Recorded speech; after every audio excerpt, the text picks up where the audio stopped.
Okay, we're going to go ahead and create a workflow here because we're going to do something that's pretty straightforward, but I think it's important, which is setting up a welcome series because there are some specific things that we can do in that process. Okay, so something to take a look at.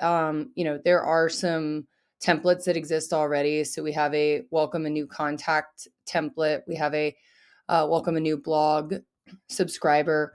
So this would be for just sending a single email, but we can also do a whole series. So we're just going to go ahead and grab that welcome new contact template. So I'm going to do that. I'm going to go next. So we'll wait 5 minutes and let's just say we're going to send this email. So let's go ahead and it's going to create that for us. So it'll help get the basics. So when the life cycle stage is any of customer, it'll wait 5 minutes and send this email. So let's go ahead and talk about some of the triggers we might want to use. So for this particular one, we might actually want to, I'm going to go back up and delete this trigger. So what we're probably going to want to do is actually have a trigger that has to do with maybe a form fill.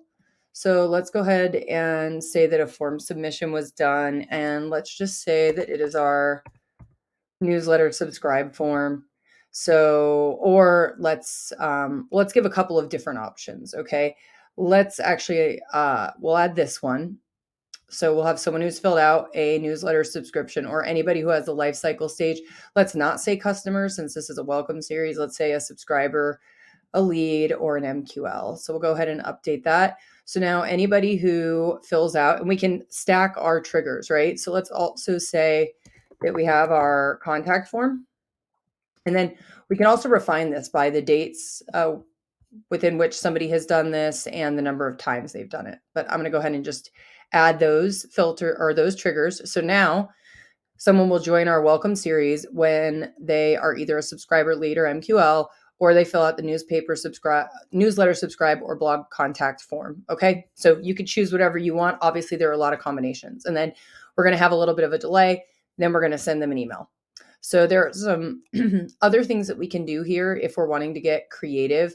So let's go ahead, for example, at this point, let's go ahead and have an if then branch. And let's say engaged in email is branch 1. And so what's going to happen here is we're going to go to activity and we're going to go to email and my apologies, not email, marketing email. And so then we typed in the email that we're sending before this. And then what we're going to see is we're going to say the contact click the link in the email. And we'll say any link. So we're going to call this is the engaged contact. Okay. So we're going to apply this filter and we have the engaged contact as somebody who has clicked the link. Okay. And so then the other branch will say did not click link. All right. So this is where we can get creative and start to stack things.